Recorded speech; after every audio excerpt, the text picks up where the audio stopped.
الحمد لله نحمده ونستعينه ونستغفره ونعوذ بالله من شرور أنفسنا ومن سيئات أعمالنا من يهده الله فلا مضل له ومن يضلله فلا هادي له ونشهد أن لا إله إلا الله وحده لا شريك له ونشهد أن محمدًا عبده ورسوله أرسله بالحق بشيرا ونذيرا بين يدي الساعة من يطع الله ورسوله فقد رشد واهتدى ومن يعصهما فإنه قد غوى وإنه لا يضر إلا نفسه ولا يضر الله شيئا إن خير الحديث كتاب الله وخير الهدي هدي محمد صلى الله عليه وسلم وشر الأمور محدثاتها وكل محدثة بدعة وكل بدعة ضلالة وكل ضلالة في النار أما بعد فأعوذ بالله السميع العليم من الشيطان الرجيم بسم الله الرحمن الرحيم فبما رحمة من الله لنت لهم ولو كنت فظا غليظ القلب لانفضوا من حولك فاعف عنهم واستغفر لهم وشاورهم في الأمر فإذا عزمت فتوكل على الله إن الله يحب المتوكلين صدق الله العظيم۔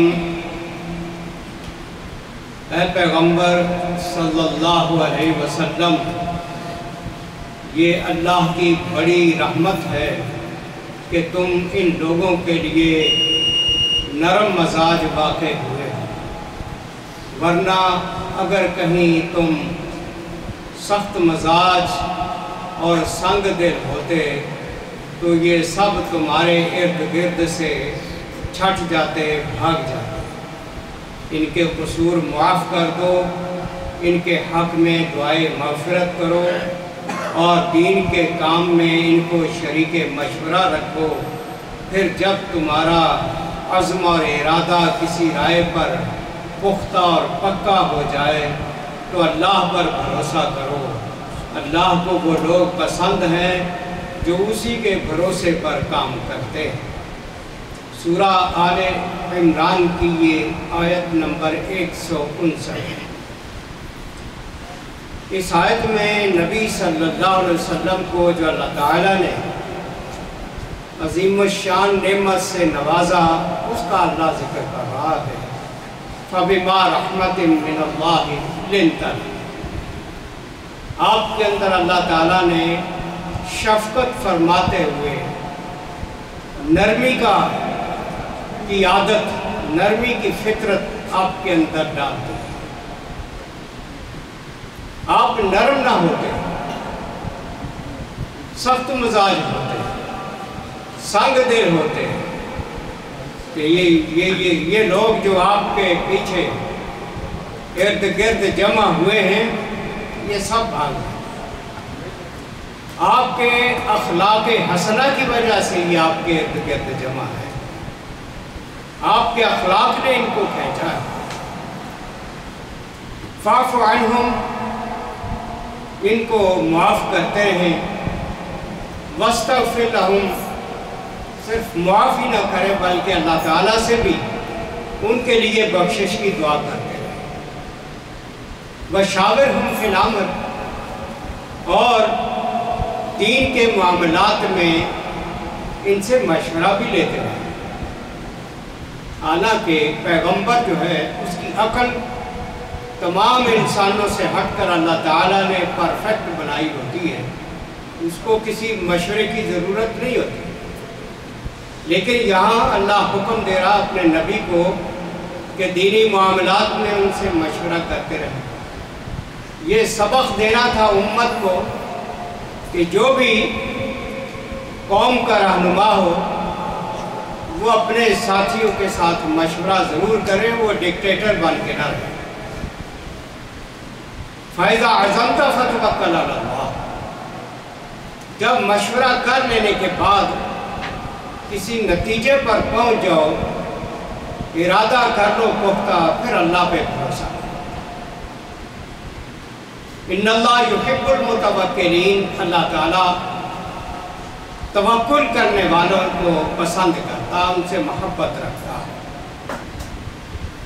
یعنی آدمی جو کچھ بھی اس دنیا میں کرتا ہے وہ یہ نہ سمجھے کہ میں اپنے طاقت پر، اپنے بلبوتے پر، اپنی صلاحیتوں پر، اپنی قابلیت پر سب کچھ کر رہا ہوں۔ حقیقت یہ ہے کہ انسان کچھ بھی نہیں ہے تقدیر کے سامنے، سارے معاملے اللہ تعالیٰ کے ہاتھ ہیں۔ جس کو جس چیز کی توفیق دیتا ہے وہی آدمی کر سکتا ہے، جس کی توفیق نہیں دیتا وہ آدمی نہیں کر سکتا۔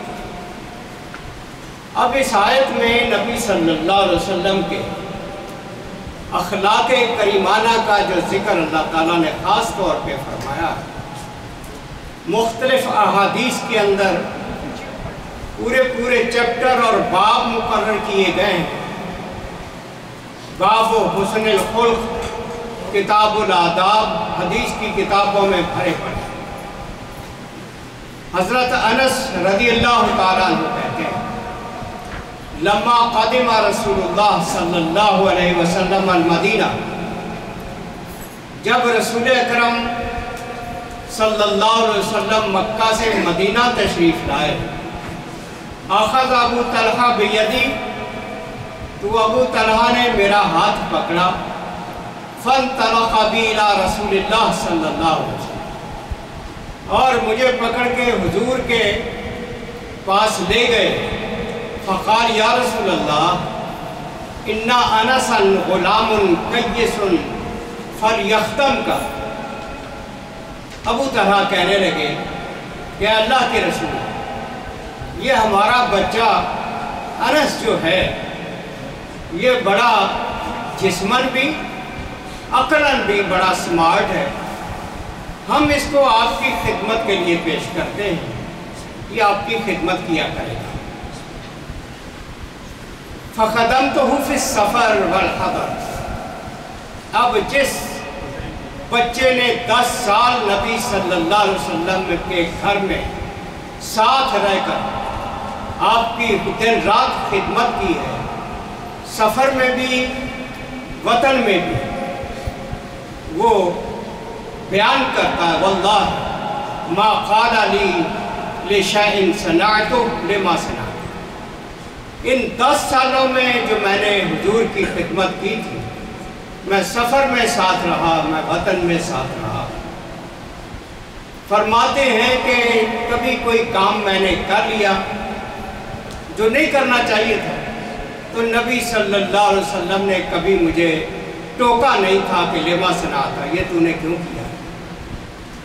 ڈانٹنے کے نقطہ نظر سے کوئی غلط کام ہو گیا ہے تو 10 سالوں میں ایک بھی ایسا لمحہ نہیں آیا کہ مجھے آپ نے کبھی ٹوکا۔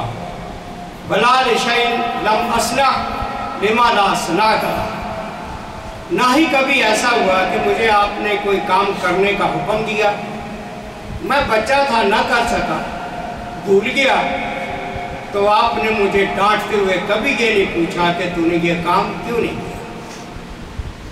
یعنی بچوں کے ساتھ نبی صلی اللہ علیہ وسلم کا رویہ انتہائی شفیقانہ تھا، شفقت ہی شفقت، ذرا بھی سختی نہیں۔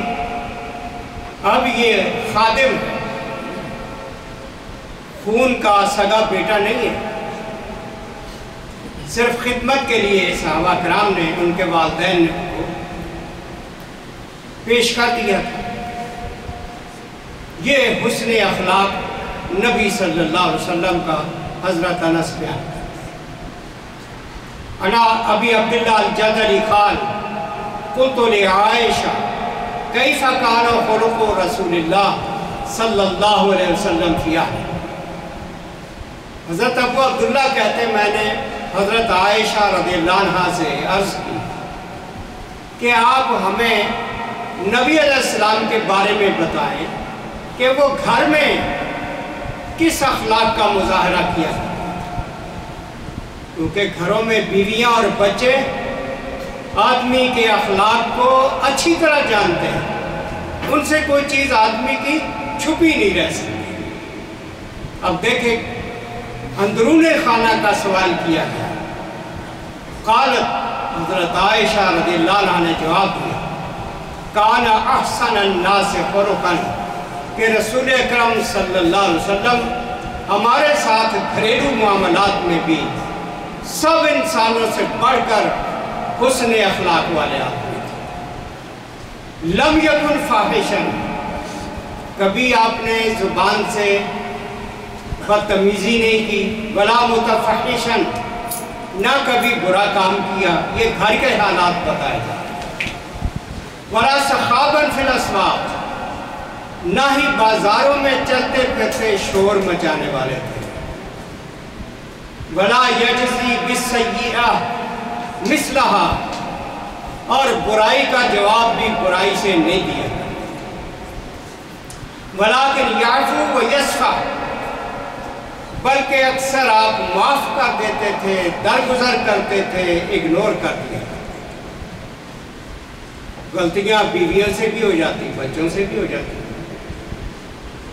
لیکن ہمیشہ نظر انداز کرتے تھے، معاف کر دیتے، اس کو ہائی لائٹ نہیں کرتے تھے، اس کو تانے نہیں دیتے تھے، اس کو برا بنا نہیں کرتے تھے۔ حضرت انس رضی اللہ عنہ کی ہی روایت، لم یکن رسول اللہ صلی اللہ علیہ وسلم سبابا ولا لعانا ولا فحاشا، کان یقول لأحدنا عند المعتبہ طرب جبینہ۔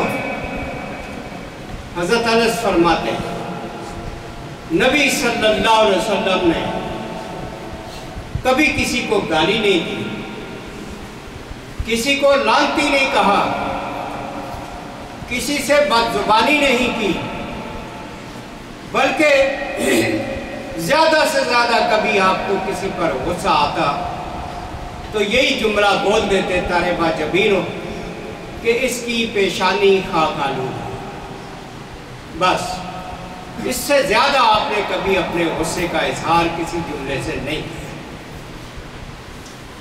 عن عبداللہ بن مسعود رضی اللہ عنہ قال، بینا نحن عند رسول اللہ صلی اللہ علیہ وسلم قریبا من 80 رجلا من قریش لیس فیہم الا قرشی۔ عبداللہ بن مسعود رضی اللہ عنہ فرماتے ہیں کہ ایک بار ہم رسول اکرم صلی اللہ علیہ وسلم کی مجلس میں بیٹھے ہوئے تھے، قریباً 80 کے قریب قریشی آدمی تھے، سارے قریشی تھے، کوئی غیر قریشی نہیں تھا۔ لا واللہ ما رأیت سخط وجوہ رجال قد احسن من وجوہہم یومئذ، اللہ کی قسم میں نے سارے لوگوں کے چہروں کو دیکھا کہ نبی صلی اللہ علیہ وسلم کے ساتھ بیٹھے ہوئے سب کے چہرے چمک رہے تھے، خوشی کے ساتھ، کیونکہ حضور علیہ السلام اپنے ساتھیوں میں خوشیاں بانٹا کرتے تھے، خوشیاں تقسیم کرتے تھے، اس کی بنیاد پر ساتھیوں کے چہروں پر بھی خوشی کے آثار تھے۔ عن سماک قال قلت لجابر بن سمرہ، سماک کے تابعی کہتے ہیں میں نے حضرت جابر سے کہا، اکنتا تو جالس رسول اللہ صلی اللہ علیہ وسلم، میں نے حضرت جابر سے پوچھا کبھی آپ نے نبی علیہ السلام کے ساتھ بیٹھ کر مجلس کی ہے، کبھی ہم نشینی کا شرف حاصل ہوا تھا؟ کیونکہ جو بعد کے لوگ تھے صحابہ کرام کے تابعی لوگ، وہ بیچارے ترستے ہی رہے، حسرت ہی کرتے رہے کہ ہم نبی علیہ السلام کو نہیں دیکھتے، جنہوں نے ان کے استادوں نے رسول اکرم صلی اللہ علیہ وسلم کو اپنی آنکھوں سے دیکھا تھا، ان کو مل کے خوشی محسوس کرتے تھے اور ان سے نبی علیہ السلام کی باتیں پوچھا۔ قال نعم، حضرت جابر نے کہا ہاں، میں نے نبی علیہ السلام کی مجلس میں بیٹھنے کا مجھے شرف ملا تھا۔ اب پوچھنے والے کا مقصد تو یہ تھا کہ آپ کے اخلاق کے بارے میں ذکر کریں۔ اب انہوں نے بتایا، حضرت جابر نے، کانا طویل الصمت، نبی علیہ السلام مجلس میں بیٹھے ہوئے بھی لمبی خاموشی اختیار کرتے تھے، بے جا باتیں نہیں کرتے جاتے، زبان کینچی کی طرح نہیں چلاتے تھے جو ہمارا ہاتھ۔ قلیل الضحک، مسکراہٹ بھی، ہنستے بھی تھوڑا تھوڑا تھا۔ وَكَانَ أَصْحَابُهُ يَذْكُرُونَ عِنْدَهُ الشِّعْرَ وَأَشْيَاءَ مِنْ أُمُورِهِمْ، اور آپ کے ارد گرد بیٹھے صحابہ کرام کبھی شعر و شاعری کرنے لگ جاتے تھے، کبھی اپنے دنیاوی معاملات کا ذکر چھیڑ دیتے، فَيَضْحَكُونَ، پھر وہ باتیں کر کے ہنستے، وَيَتَبَسَّمُ، اور نبی صلی اللہ علیہ وسلم بھی ان کی ایسی باتیں سن کر تبسم اور مسکراہٹ سے اپنے چہرے کو منور کرتے۔ یہ کیفیت تھی نبی علیہ السلام۔ عن عائشہ رضی اللہ عنہ ان ابا بکر دخل علیہا وعندها جاریتان فی ایام منن یضربون بالدف۔ حضرت عائشہ بیان کرتی ہے کہ حج کے موقع پر منا کے میدان میں ہم بیٹھے ہوئے اپنے خیمے میں دف بجا رہے تھے، تو میرے والد ابو بکر رضی اللہ عنہ ورسول اللہ مسجع بثوبہ، رسول اکرم صلی اللہ علیہ وسلم چادر اوڑھ کے لیٹے ہوئے تھے، فانتہرہما، حضرت ابو بکر رضی اللہ عنہ نے ان بچیوں کو ڈانٹا کہ تم حضور کے پاس بیٹھ کر یہ دف بجا رہی ہو اور گیت گا رہی ہو۔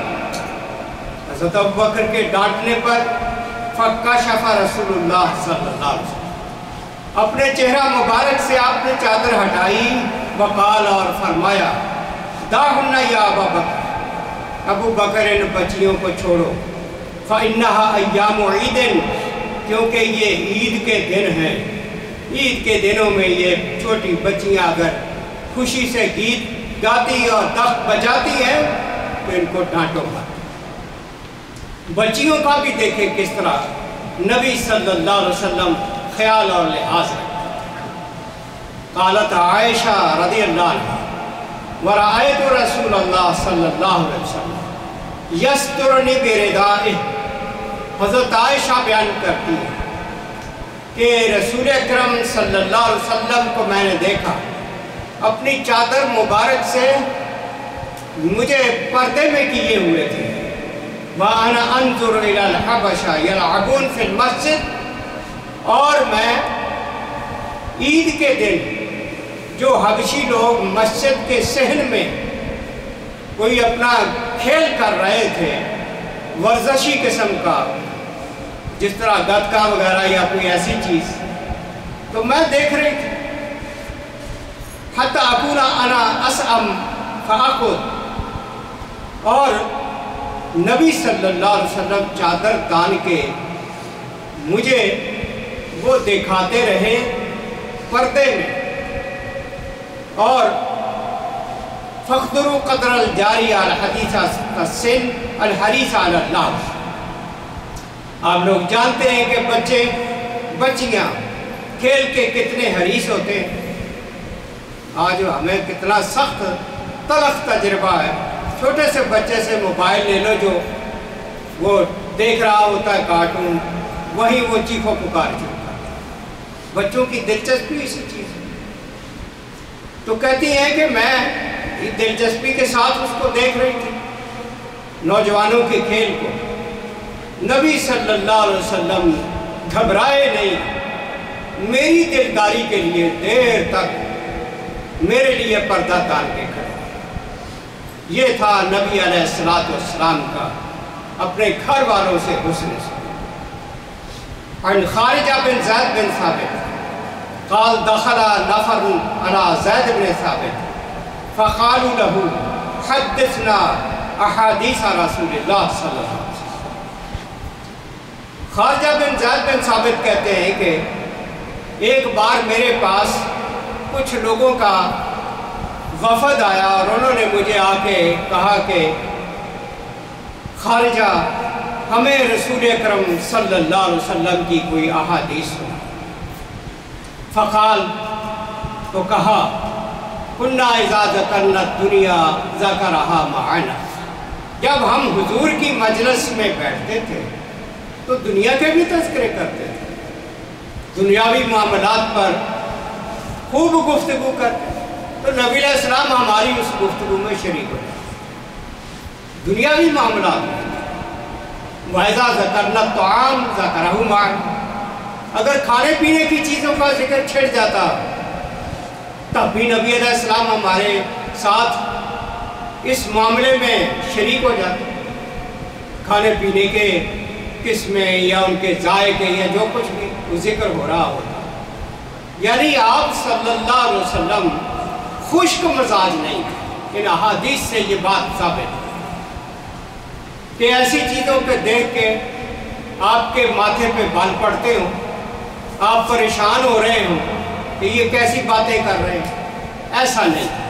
اپنے ساتھیوں کی دلداری کے لیے ان کے بات چیت کے اندر پورا حصہ لیتے۔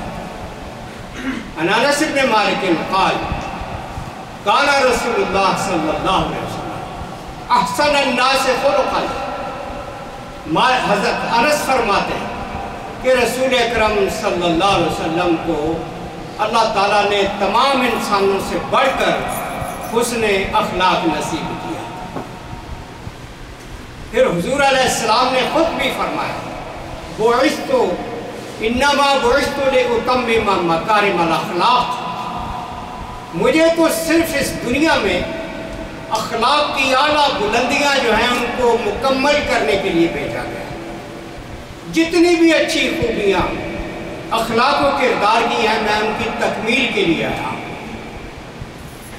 حضور علیہ السلام نے یہ بھی فرمایا اکثر ما یدخل الناس الجنہ، اکثر لوگوں کو جو جنت میں چیز داخل کرے گی وہ دو چیزیں، تقوی اللہ و حسن الخلق۔ ایک اللہ کا خوف جنت میں لے جائے گا، دوسرا حسن اخلاق جنت میں۔ خوف خدا کا تعلق انسان کا اللہ تعالیٰ کے ساتھ، کہ وہ اس سے ڈرتا ہو، ڈر کے زندگی گزارے، اس کی اطاعت اور فرمانبرداری میں زندگی گزارے، اس کے شب و روز، اس کے دن رات، اس کی صبح شامیں اللہ تعالیٰ کی فرمانبرداری میں گزر رہے ہیں۔ اور دوسرا حسن الخلق، اچھا اخلاق، یہ لوگوں کے ساتھ اس کا تعلق کہ برتاؤ کس طرح کا ہے انسان کا دوسروں کے ساتھ، گھر والوں کے ساتھ، بیوی بچوں کے ساتھ، بہن بھائیوں کے ساتھ، ہمسایوں کے ساتھ، کلیگ کے ساتھ، جتنے بھی انسان کو واسطہ پڑتا ہے ان کے ساتھ اس کا اخلاق کیسا ہے۔ آج دنیاوی تعلیم پر کتنا زور دیا جاتا ہے، بچے اور بچیاں ڈاکٹر اور انجینئر اور پتہ نہیں کیا کیا کچھ بننے کے لیے دن رات پڑھتے اور محنت کرتے، جس کا نام انہوں نے ایجوکیشن رکھا ہوا ہے۔ اس ایجوکیشن کو اگر اس کو دین کی آبیاری نصیب نہیں، اگر دین کا تربیت نصیب نہیں، یقین مانے یہ چلتے پھرتے مہذب جانور ہیں جن کے پلے کوئی اخلاق اور تربیت نہیں، صرف دنیاوی تعلیم اور اخلاق سے عاری ہمارے ساتھ سابقہ پیش آ رہا ہے سب کے سامنے. کس طرح ہمارے ہی بچے ہمارے سامنے اکڑتے ہیں، ہمارے ساتھ بدتمیزی کرتے ہیں، بڑوں کا کوئی ادب و احترام نہیں رہا. اس کی وجہ یہ ہے کہ تربیت ہی کوئی اخلاق سکھایا ہی نہیں گیا. صرف تعلیم ایجوکیشن ہے، جو میرا بچہ یہ کر رہا ہے، میری بچی یہ کر رہی ہے، اسی پہ زور ہے سب کا. لیکن جب انسان آخری عمر میں پہنچتا ہے تو اسی دنیا میں اس کا خمیازہ بھی بھگتنا پڑتا ہے. اس لیے بڑا ضروری صحابہ کرام جو تھے ان کی تو اکثریت کو لکھنا پڑھنا بھی نہیں آتا تھا، وہ کو پی ایچ ڈی تھے، لیکن آپ دیکھیں کہ وہ دنیا کے عظیم الشان انسان بنے. وہ بنے کس لیے؟ اخلاق و کردار کی تربیت بڑی اچھی ہوئی. لہٰذا دنیاوی تعلیم کے ساتھ دینی تعلیم اور تربیت یہ شدید ضروری ہے، ورنہ آدمی جانور کا جانور ہی رہتا. عن عائشہ رضی اللہ عنہ قالت ما كان احد احسن خلقا من رسول اللہ صلی اللہ علیہ وسلم. حضرت عائشہ فرماتی کہتے ہیں نا گھر کا بیٹی لنکا ڈالے. اب نبی علیہ السلام کے گھر کی بیویاں تو دیکھیں، کوئی بھی معمولی سٹیٹمنٹ اپنے خامن کے خلاف نہیں دے رہی. جو بھی ان کا بیان آ رہا ہے وہ ان کی فیور میں ہی آ رہا ہے کہ نبی علیہ السلام نے اس طرح ہمارے ساتھ اس نے سلوک کرتے تھے، اتنے اچھے تھے، اچھے الفاظ کے ساتھ ہی ان کو یاد کرتی تھی. فرماتی عائشہ رضی اللہ عنہ کہ رسول اکرم صلی اللہ علیہ وسلم سے بڑھ کر کوئی حسن اخلاق والا آدمی نہیں تھا، اللہ نے پیدا ہی نہیں کیا. ما دعاہ احد من اصحابہ، صحابہ میں سے کسی نے آپ کو اگر پکارا ہے، ولا من اہل بیت، گھر والوں میں سے کسی نے پکارا ہے، الا قال لبیک، تو نبی علیہ السلام آگے سے فرمایا کرتے تھے حاضر جناب. لبیک کا معنی ہماری بولی میں حاضر جناب، یعنی چھوٹا ہو بڑا ہو، گھر والا ہو باہر والا ہو، جس نے بھی بلایا اس کو ادب کے ساتھ ہی اس کا جواب دیا، لبیک کہا. اس لیے اللہ تعالیٰ نے اپنے پیغمبر کے بارے میں یہ آیت نازل کر دی وَإِنَّكَ لَعَلَىٰ خُلُقٍ عَظِيمٍ، کہ آپ خلق عظیم کے حامل ہیں، اخلاق اعلیٰ کے بلند ترین مرتبے پر فائز. یہ اللہ تعالیٰ نے حضور علیہ السلام کو خوبیاں عطا فرمائی، اور کس لیے فرمائی تھی؟ ہمارے لیے کہ ہم سبق حاصل کریں. ہمارے چہروں کی ہوائیاں اڑی رہتی ہیں، کسی سے بات کرتے ہوئے گھبراہٹ ہی گھبراہٹ ہوتی ہے، جواب بھی دینا تو الٹا دینا ہے.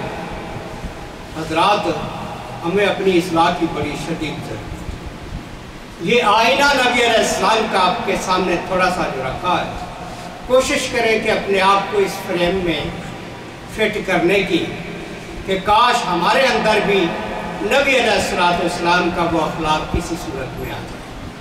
پرفیکٹ تو نہیں ہم ہو سکتے، وہ تو صرف اللہ نے نبی کو ہی بنایا، کم از کم کوشش تو کریں. معمولی سی مسکراہٹ چہرے پہ لانا، اس کے لیے کتنے پیسے لگتے ہیں، کتنا خرچہ آتا ہے، کتنی مشقت اٹھانی پڑتی ہے؟ کچھ بھی نہیں. لیکن اتنی بھی توفیق نہیں کہ کسی مسلمان بھائی کو دیکھتے ہوئے آدمی ہلکا سا مسکرائے. اسمائلنگ فیس جو ہے یہ تو اسلام کی تعلیم، اب اس کو انگریزوں نے اپنایا ہوا. تو اللہ تعالیٰ ہماری اصلاح فرمائے.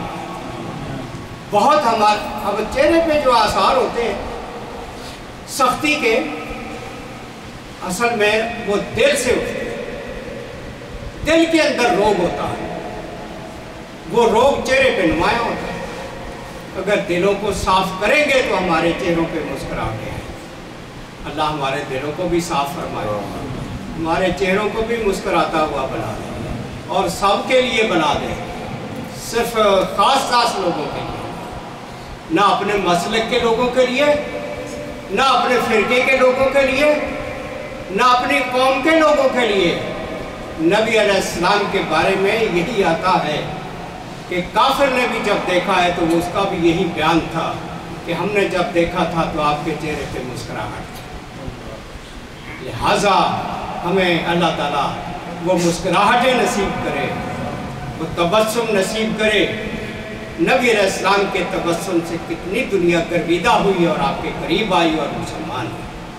اللہ ہم نے بھی کسی کو مسلمان کرنے کی توفیق نصیب کرے، تو مسلمانوں کو کافر بنانے کا رویہ چھوڑ دیں۔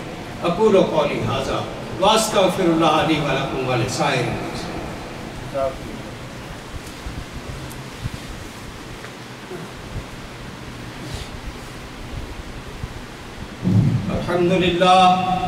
الحمدللہ رب العالمین والصلاة والسلام علی رسول الامین، اما بعد فیا معاشر المسلمین اعوذ باللہ من الشیطان الرجیم، بسم اللہ الرحمن الرحیم۔ قال اللہ تعالی فی کلامہ الکریم، ان اللہ وملائکتہ یصلون علی النبی یا ایہا الذین آمنوا صلوا علیہ وسلموا تسلیما۔ اللہم صلی علی سیدنا و مولانا محمد بعدد من صلی وصام۔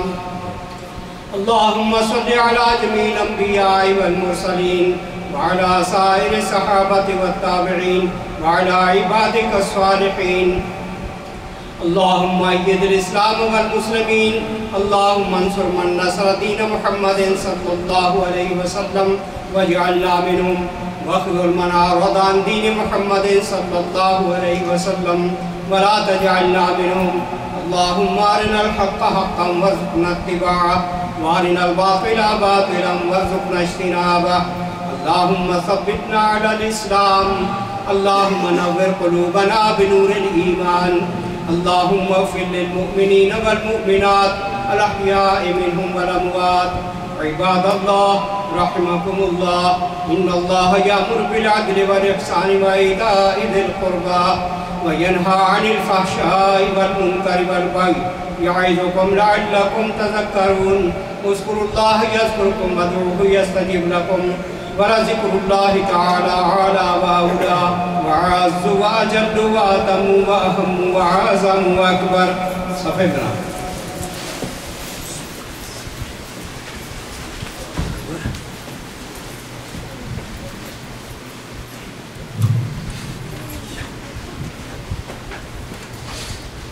حضرات جو لوگ پیچھے کھڑے ہیں وہ نیچے بیسمنٹ میں بھی کافی جگہ ہے، نیچے چلے جائیں اور اوپر کی حال میں